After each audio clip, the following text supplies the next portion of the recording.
Hi all, welcome back to YouTube DPP series for machine learning. So let's solve or let's just see the questions. So this is the question video. So this is question number 1.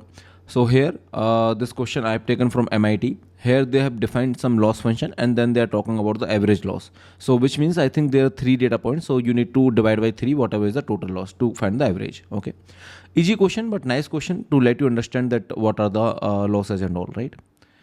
Question number 2, this question is again related to linear regression. This is also one important question related to linear regression. It talks about something important, which is the errors, sum of the errors. Okay, so just see this question, just try to solve this question. This is question number 3. This is MSQ question, and this question I have taken from some university. I think it was from Berkeley University only. So this question is MSQ. Just try out this question. This is question number 4. This is interesting question. Just try this question. I've taken this question from CMU University. This is question number 5.